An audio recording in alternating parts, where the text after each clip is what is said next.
Cihazınızın tamire mi ihtiyacı var? Ücretsiz teşhis sunuyoruz.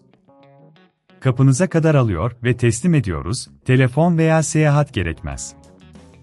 Tamir öncesi size fiyat teklifi gönderiyoruz ve sadece onayladıktan sonra devam ediyoruz.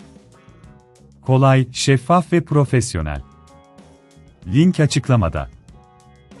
Bugün Roomba i7 robot süpürgenizin motor ayarlarını yapmak için gereken adımları inceleyeceğiz.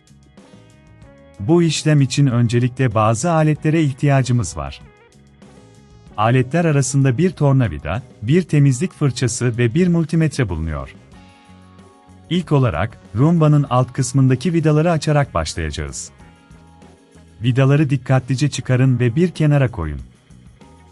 Bu vidalar genellikle yaklaşık 5 mm boyutundadır.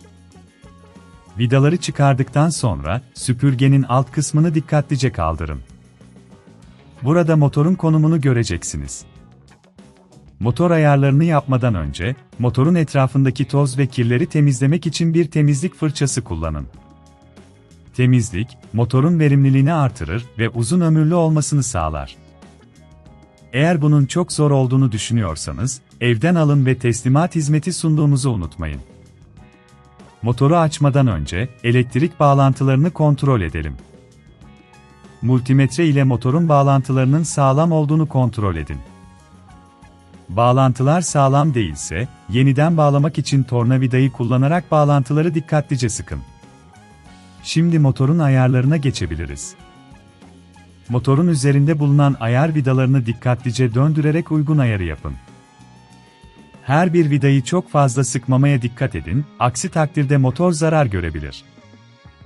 Ayarları yaptıktan sonra, motorun düzgün çalışıp çalışmadığını kontrol etmek için süpürgenizi tekrar birleştirmeniz gerekecek. Vidaları yerine koyun ve alt kısmı kapatın. Sonra, Roomba'nızı açarak motorun çalışıp çalışmadığını test edin.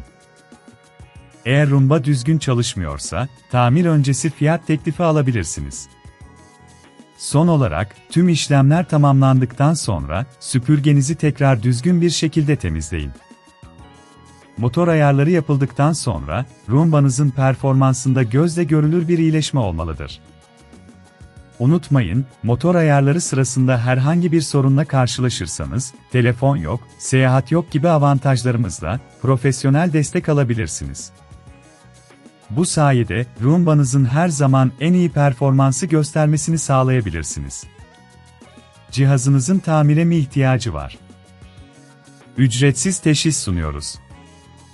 Kapınıza kadar alıyor ve teslim ediyoruz, telefon veya seyahat gerekmez.